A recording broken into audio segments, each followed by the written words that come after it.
जय हिंद।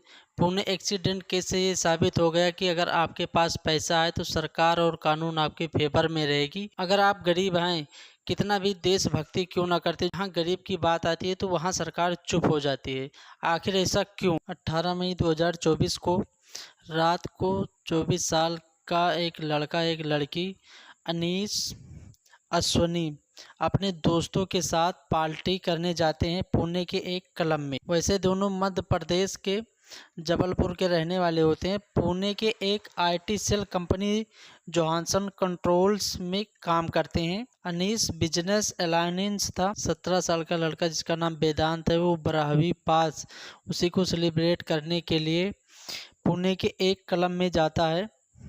लड़के के दादाजी ने लड़के को अपना क्रेडिट कार्ड दिया था। सभी लोग 10:30 बजे वहां पर पहुंचे थे। फूड के साथ साथ अल्कोहल को भी ऑर्डर करते हैं। जो क्लब का मालिक था, उन्होंने लगभग 12 बज चुके थे और फिर उन्होंने मना कर दिया, कहा कि अब ये जो क्लब है वो बंद होने वाला है। 90 मिनट में 48,000 बिल आता है और रात के 12 बज चुके होते हैं। ये और भी टाइम पार्टी करना चाहते थे। क्लब का जो मालिक होता है वो मना कर देता है क्योंकि वो क्लब बंद करने वाला था। वेदांत दूसरे क्लब में जाते हैं जिसका नाम था ब्लैक मेड्यू स्वीट्स। 2 बजे तक पार्टी करते हैं। उसके बाद में सभी लोग डिसाइड करते हैं कि इसके बाद अब घर चलेंगे।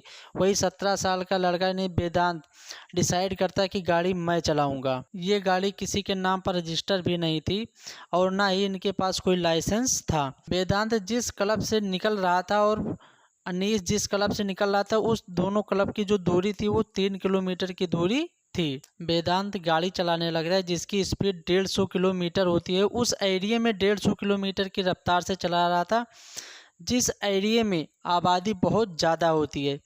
जैसे अनीस यहाँ से यू टर्न या इसके पीछे से एक गोली की तरह इतना स्पीड आई, बहुत भयानक एक्सीडेंट होता है। आसपास के लोग देखकर दौड़ते हैं, अनीस को हॉस्पिटल ले जाने लगते हैं।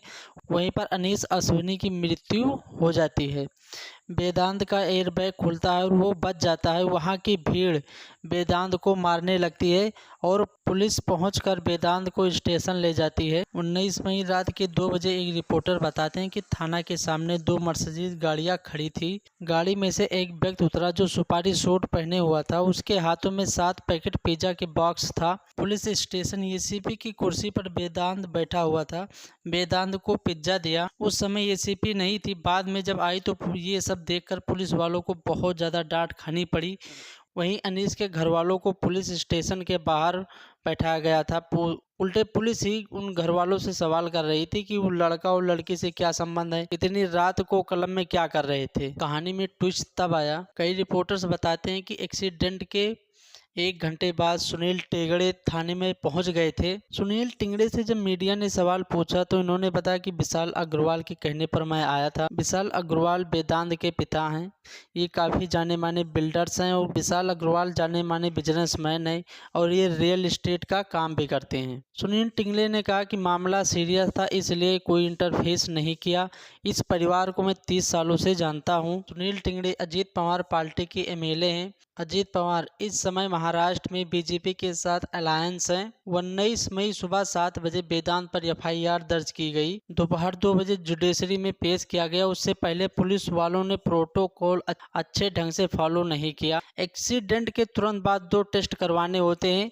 पहला है ब्लड टेस्ट कि लड़के ने कितना अल्कोहल ले रखा था। दूसरा है पर्सन अपीयरेंस टेस्ट कि उसकी जो बोल चाल है वो कैसी भाषा में बोलता है, कैसे वो चलता है। 8 घंटे तक पुलिस ने टेस्ट नहीं करवाया जिससे शराब का टेस्ट आए ही ना।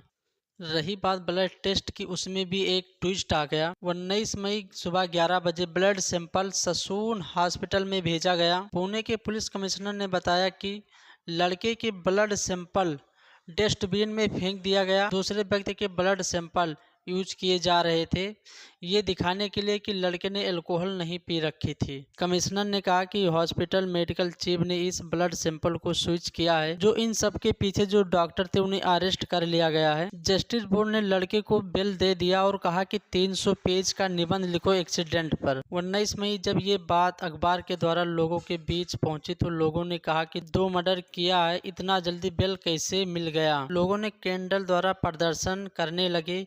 जब जब यह बात नेशनल लेवल तक पहुंचने लगी, पुलिस ने 20 मई को एक और एफआईआर दर्ज की। लड़के के पिता विशाल अग्रवाल को अरेस्ट कर लिया, लड़के को एज अंडर गाड़ी देने के लिए। 4 और लोगों पर एफआईआर दर्ज की गई जो वो क्लब के मालिक थे